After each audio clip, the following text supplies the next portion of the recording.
Actually جرم تو ہوا ہے، لیکن اس پہ پی ایم ایل این کا کیا سناس ہے؟ کیا وہ نہیں، پی ایم ایل این کی کیا اسٹوری، آپ کے پیسے پکڑے، الیکشن کمیشن میں کون جائے گا؟ پی ٹی آئی کو جانا چاہیے، ان کی ٹکٹ بکی ہے، ticket P M L N کی بکی ہے. وہ تو وہاں پہ تو بہت سے لوگوں کی خرید و فروخت ہوئی ہے، وہ کیوں جائیں گے اپنے خلاف؟ کیونکہ وہ انہی کے لوگوں کے پاس آئے ہیں نا پیسے، کوئی باہر تو نہیں گئے. دیکھیں بات یہ ہے کہ اگر ٹکٹ کس کا بکا ہے؟ مزمل صاحب، ٹکٹ تو پی ٹی آئی کا ہی بکا ہے، لیکن کہنے کا مقصد یہ ہے کہ مال آپ کا بکا ہے، درخواست میں دے دوں گا.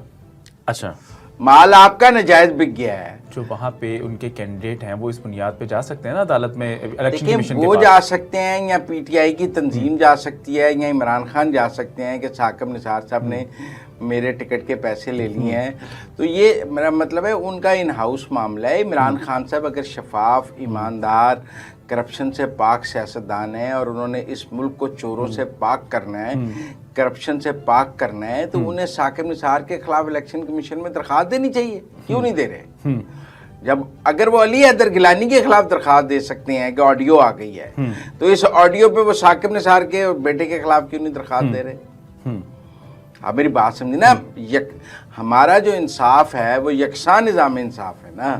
عمران خان کا جو انصاف اور کرپشن کا پیمانہ دوسروں کے لیے ہے، وہ ان کے اپنے لیے بھی ہونا چاہیے.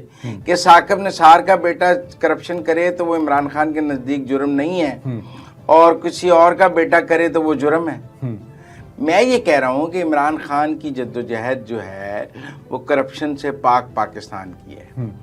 تو انہیں اس اپنی پارٹی کے ٹکٹ بکنے پر اتنا ہی سخت ایکشن لینا چاہیے جتنا سخت ایکشن وہ دوسرے اپنے مد مقابل کے لیے لیتے ہیں.